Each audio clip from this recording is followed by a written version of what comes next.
శ్రీ మాత్రే నమః. జై లలితాంబిగాయి నమో నమః. అమ్మదయతో అందరూ బాగుండాలి, అందులో మనం ఉండాలండి.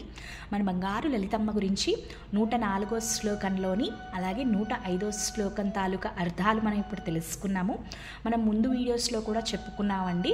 102, 103 శ్లోకాలలో మణిపురా చక్రంలో లాకిని అమ్మవారు మనని ఎలా కాపాడతారు, 3వ నెలలో గర్భిణీ స్త్రీలు ఏ మంత్రం చదువుకోవాలి, ఏ ప్రసాదం నివేదించుకోవాలి, ఇలాంటి ముఖ్యమైన విషయాలు తెలుసుకోవాలి అనుకుంటే తప్పకుండా ముందు వీడియో చూసుకోండి.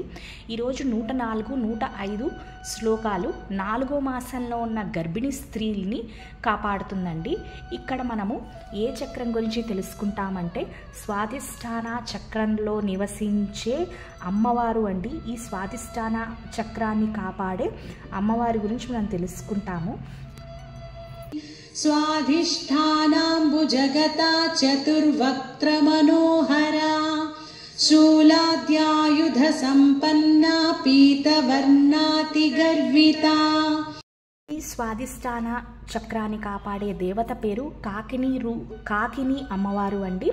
4వ నెలలో అంట ఆ శిశువుకి, కడుపులో ఉన్న శిశువుకి పొట్ట భాగము, నడుము భాగము చక్కగా ఆరోగ్యంగా ఆ బిడ్డ పెరిగేటట్టు ఈ కాకిని అమ్మవారు చూసుకుంటారంట. అందుకనే 4వ నెలలో ఉండే గర్భిణీ స్త్రీలు తప్పకుండా 104, 105 శ్లోకాలు చదువుకోండి. లలితమ్మ పటం ఎదురుకుండా ఈ అమ్మవారికి అంట మొత్తము 4 మొహాలు ఉంటాయంట. కాకిని అమ్మవారికి ఈ 4 మొహాలు 4 వేదాల కింద సంకేతిస్తాయండి. ఈ అమ్మవారు స్వాధిష్టాన చక్రంలో నివసిస్తారని మనం ఇందాకలే తెలుసుకున్నాము. ఎలా ఉంటారు?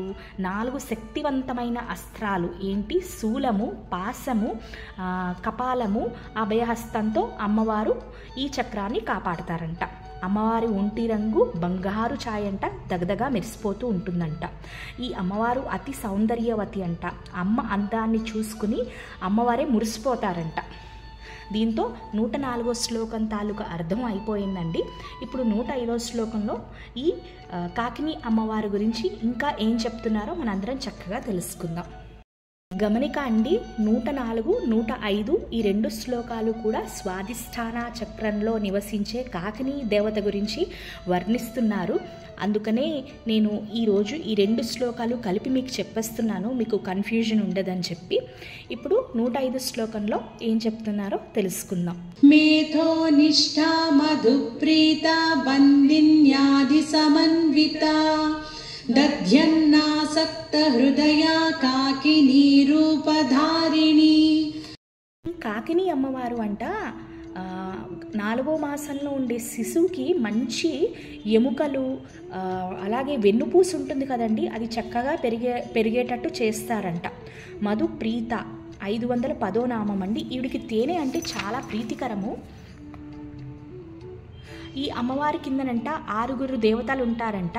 వీళ్ళు ఎవరు అంటే బాందిని, రక్త, మహామాయ, యశస్విని, ఇలా 6 దేవతలు ఉంటారంటండి. ఈ అమ్మవారికి, ఈ కాకిని అమ్మవారికి సహాయం చేయడానికి. ఈ కాకిని అమ్మవారికి పెరుగు అంటే కూడా చాలా ప్రీతికరము.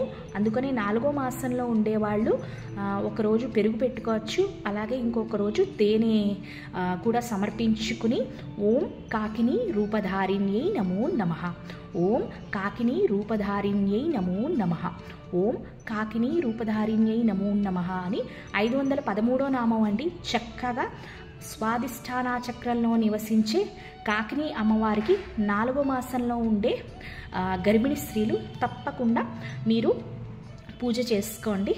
ఈ వీడియో కానీ మీకు నచ్చితే తప్పకుండా లైక్ చేయండి, కొత్త వాళ్ళు సబ్స్క్రైబ్ చేసుకోండి.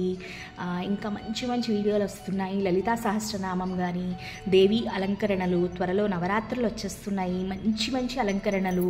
ఎవ్వరు గుడికి వెళ్ళక్కర్లేదండి, చక్కగా ఇంట్లో కూర్చునే, గుడికి వెళ్ళలేకపోయాము అనుకునే వాళ్ళు కూడా చక్కగా ఇంట్లో కూర్చునే అమ్మవారిని దర్శనం చేసుకోవచ్చు. శ్రీ మాత్రే నమః. Thank you so much.